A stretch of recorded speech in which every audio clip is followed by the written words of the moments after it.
এই দেখুন বন্ধু, এই রাত্রিবেলায় এখন শোবো। এইখানে আমার দেখুন মা শুয়ে আছে। ঢাকা নিতে পারবো না, ঢাকার উপরই শুয়ে লেপ নিতে পারবো না, ওর উপরই ব্ল্যাঙ্কেটের উপরেই শুয়ে আছে। এই যে আমার বাবা, উনি এখানে, আর এই যে আমার ভাই, উনি এখানে। এবার এই যে আমার জায়গাটিতে এরা তিনজনা শুয়ে আছে। এবার আমি কি করব? এখন আমাকে বসে বসে পার করতে হবে, কারণ আমি এদের ঘুমের ডিস্টার্ব করতে চাই না। এরা যখন ঘুমাচ্ছে একটু ঘুমাক, না? সব ঘুমাবে। ঠান্ডা লাগলেই বিছানার উপরে, আর একটু শরীরে গরম লাগলেই তখন নিচে চলে যাবে। আবার up up and down, up and down, সারা রাত এরকম চলবে। আর আবার শুনলেই চেঁচানি। একবার শুয়ে সকালবেলায় এক ঘুমে সকাল দেখি নাই, তাই না?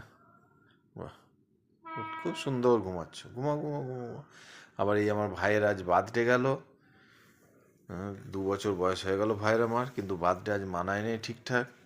ছেলে নাই, কোনো কেউ ইয়েরাও নাই, ভাই আমার শালাবাবুরাও নাই। সবাই একসঙ্গে থাকি তখন বানাই। সামনের সপ্তাহে সব একসঙ্গে জড়ো হব, নিয়ে তখন বার্থডে মানাবো। এদেরও বার্থডে সময় ছট পুজো ছিল, সেই জন্য এদেরও বার্থডে বাজিবারে ভালো করে করা হয় নাই। সামনের সপ্তাহে ধুমধাম করে তিনজনেরই বার্থডে করব। তাহলে এখন রাখি নাকি? বাই।